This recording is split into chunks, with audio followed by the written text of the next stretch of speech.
Welcome to Dynamo Training Solutions. In this short video, we're looking at the updated approach to the first aid primary survey, moving from the traditional DRABC model towards a more structured DR C ABCDE approach. The primary survey is the first check we carry out when someone may be seriously ill or injured. The aim is simple: identify and deal with the most life-threatening problems first. In first aid, the order matters. Many first aiders were taught DRABC: danger, response, airway, breathing and circulation. This is still widely recognized, but modern guidance is placing more focus on catastrophic bleeding, early emergency help, and a fuller assessment of the casualty.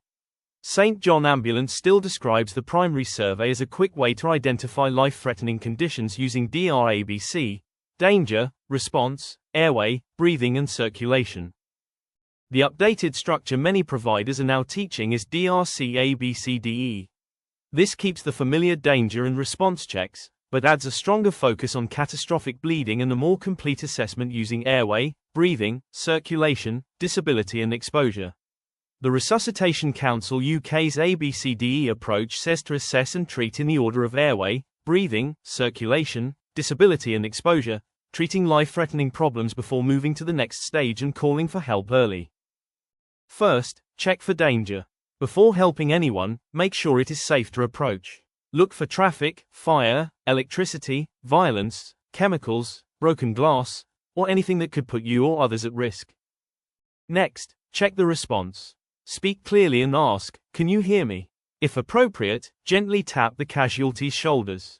If they respond, keep them still, reassure them and continue your assessment.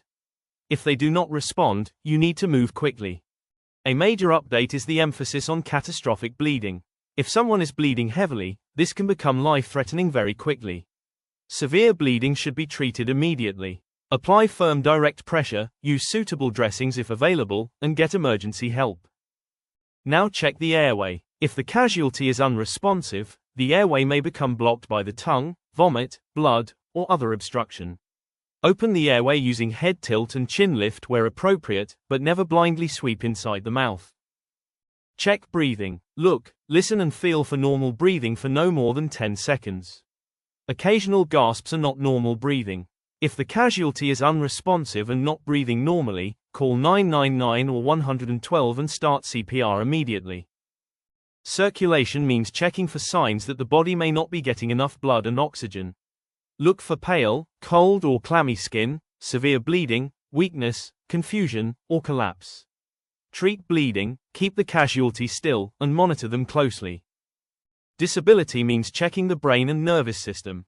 Is the casualty alert? Are they confused? Have they had a seizure? Could this be a stroke, head injury, diabetic emergency, or overdose? Any reduced level of consciousness should be treated seriously. Exposure means looking for injuries that may not be obvious, while protecting the casualty's dignity and keeping them warm.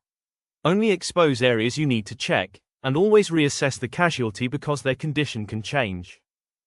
Call 999 immediately if the casualty is unresponsive, not breathing normally, bleeding severely, has chest pain, stroke symptoms, anaphylaxis, serious injury, or their condition is getting worse. Early emergency help saves lives. The key message is simple: check danger, check response, treat catastrophic bleeding, then assess airway, breathing, circulation, disability and exposure. First aid is about recognizing serious problems early and taking safe, appropriate action.